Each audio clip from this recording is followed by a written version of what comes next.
Вітаємо на Лемкоспівах. Сьогодні з нами Данило Ільницький, літературознавець, дослідник творчості Антонича, видавець багатьох видань на тему Антонича і автор книги «Антонич від А до Я». Дуже приємно. Ми вже давно хотіли зняти програму про Антонича, але чекали весни, тому що все-таки Антонич асоціюється в нас з весною. Абсолютно погоджуюся. Не тільки через те, що весна – це пора розквіту, пора зелені. В Антонича зелений колір дуже важливий, а слово буяння, образ буяння теж є дуже важливий, але також через те, що весна асоціюється з молодістю. Так, Антонич, як молода особа, молодий поет, є дуже актуальний для нас. Так, не тільки через те, що ми з вами молоді, а також через те, що поезія – це щось таке, що асоціюється з молодістю, з чимось таким розквітлим, новонародженим, так, яке вже от-от дістало якусь таку поживу для того, щоб зростати, і навіть, може, вже трошки зросло, так, але ще не відцвіло.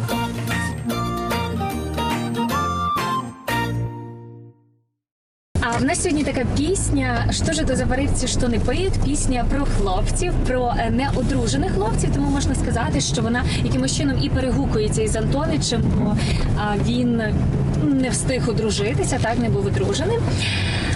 Давайте заспіваємо. Що же то за парибці, що не приють? Кенця треба сходити, та ся криють.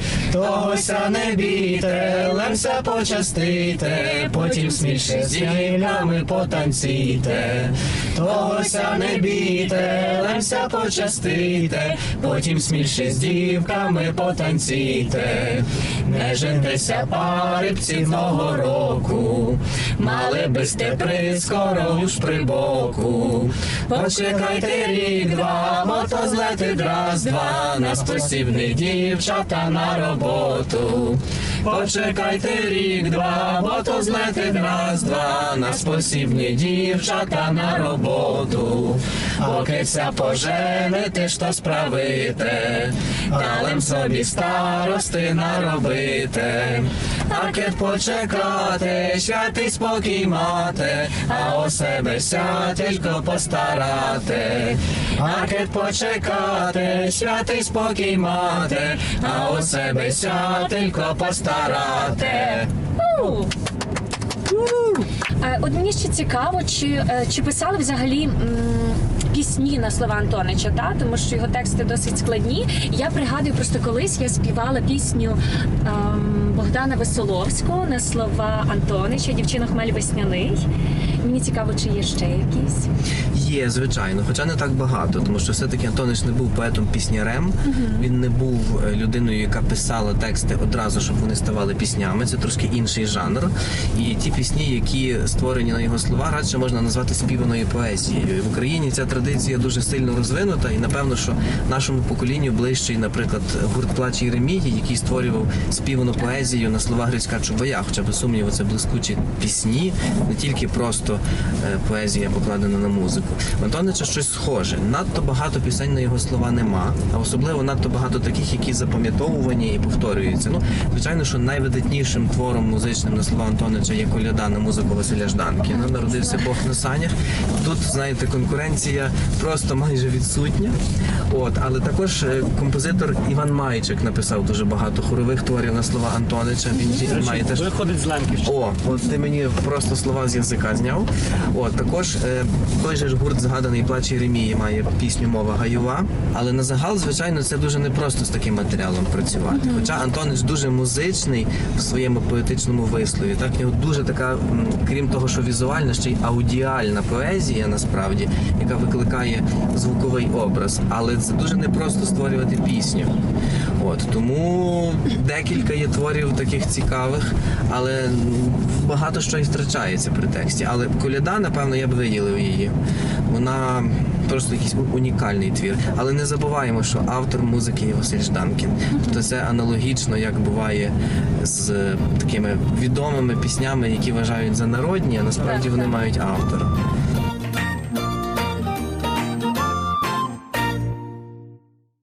місць Антонича у Львові є багато. І ми можемо сьогодні мандрувати весь день, але це загубилося би якось між собою. Так, ці всі місця, ці всі розповіді, їх би було надто багато. Так, тому що Львів – це місто Антонича, а Антонич – це львівська людина, хоч не тільки, але все-таки львівська людина.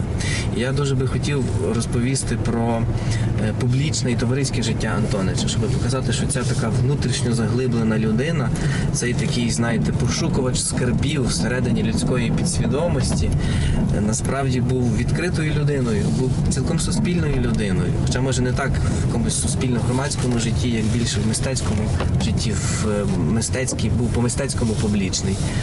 І одне з тих місць – це академічний дім, де він, якби ми тепер сказали, тусувався, коли був студентом, проявив себе як поет, інтелектуал, вперше публічно заявив про свої таланти і проявив себе як така дуже комунікативна людина, як для Антонича, як для інтроверта, звичайно, з тими мірками.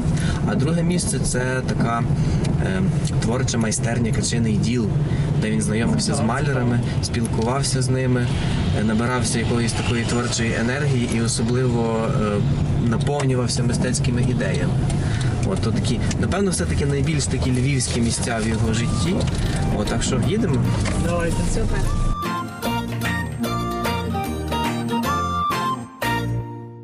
І ось сьогодні ми приїхали до будинку, який називався Академічний дім. А що таке академічний дім?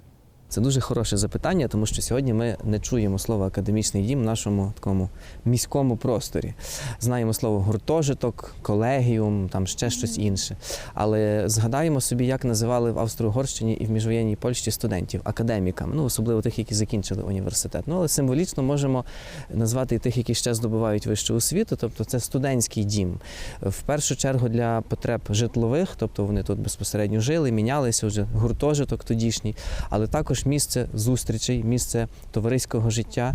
І оскільки все-таки академічний дім, то місце академічного неформального життя. От. І треба сказати, що у 1918 році, коли Львівський університет почав називатися імені Яна Казимира, поляки, на жаль, закрили україністику. Тому академічний дім, власне, для українців, до яких і належав Антонич, став особливий тим, що тут був гурток студентів-україністів. Саме тут відбувалися, як тоді казали, сходини цього гуртка, зібрання по-сучасному, де вони мали можливість обмінюватися ідеями, ознайомлювати одне одного з якимись актуальними новинками в літературі, в науці, особливо в мовних питаннях, що було тоді дуже важливо в українському контексті, ця правописна дискусія між наддніпрянським і галицьким правописом.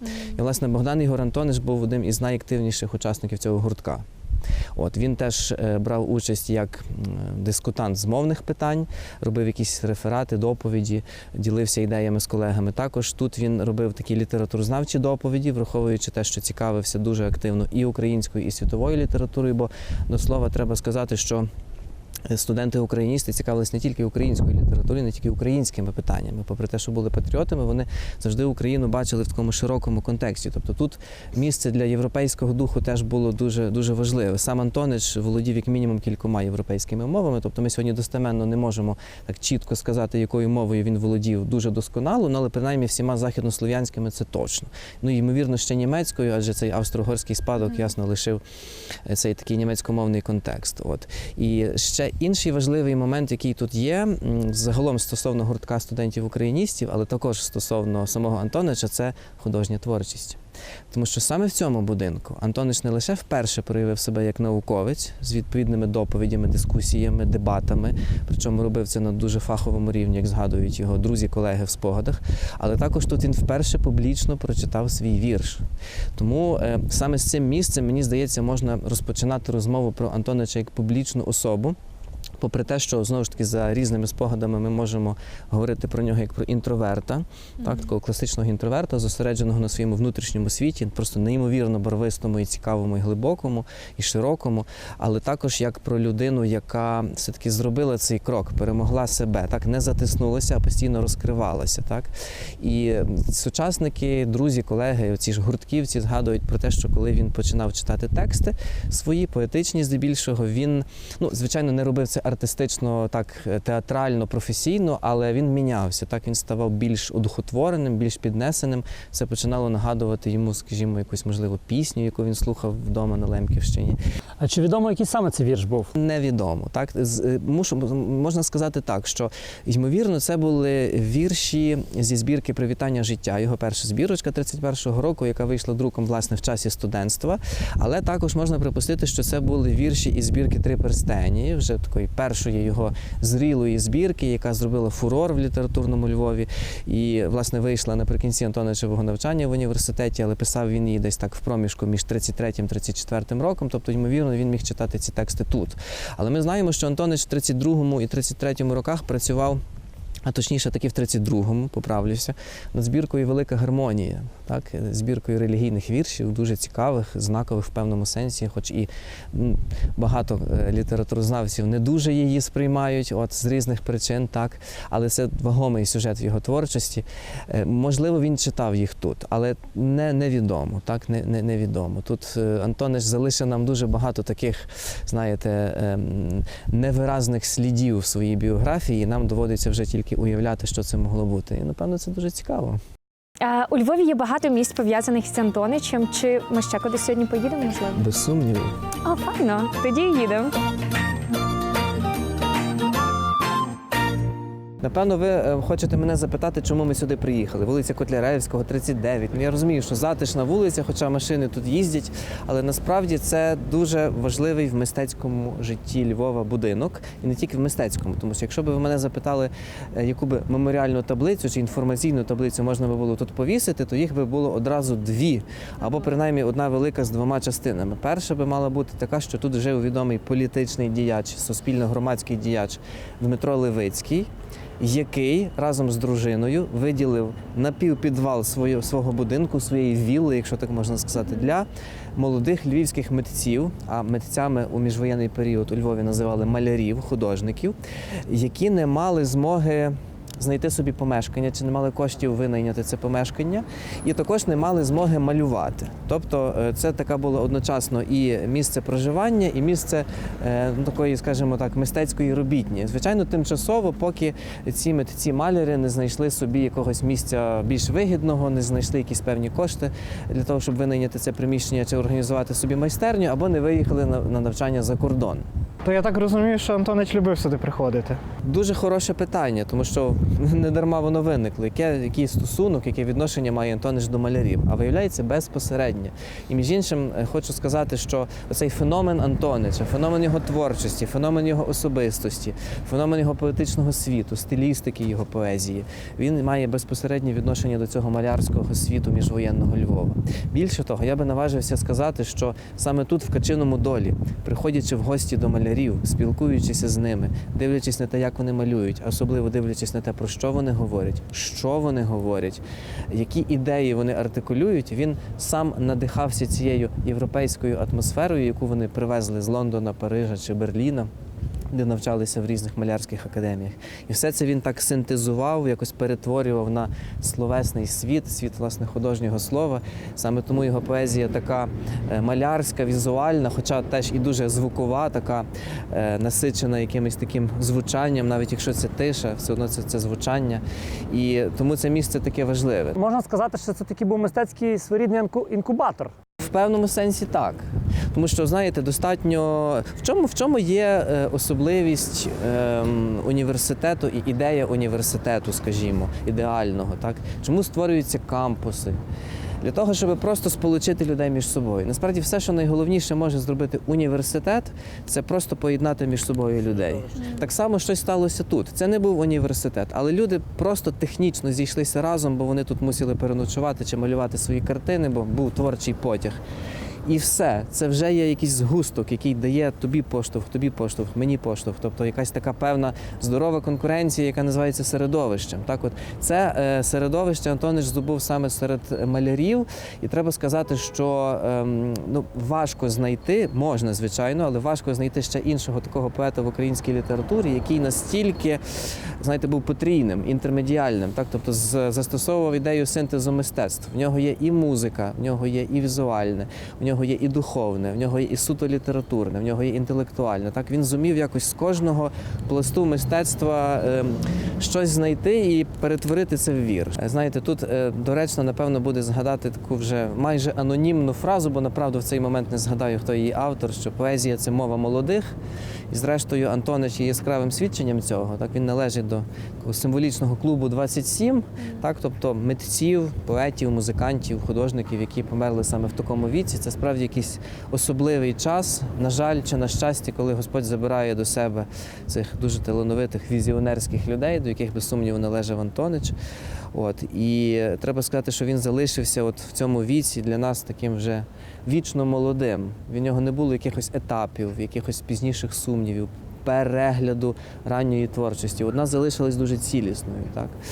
І тому, наприклад, коли сьогодні ми відзначаємо 110 років від дня народження Антонича, не сьогодні саме в цей день, але цьогоріч, у 2019-му, то взагалі важко собі уявити Антонича в такому поважному віці. Так? Це майже неможливо. Він залишився тим світлим юнаком, зіркою, яка десь, напевно, там на небі сяє і постійно нам пригадує, щоб ми звертались до його текстів, намагалися якось розвивати вже себе через його досвід.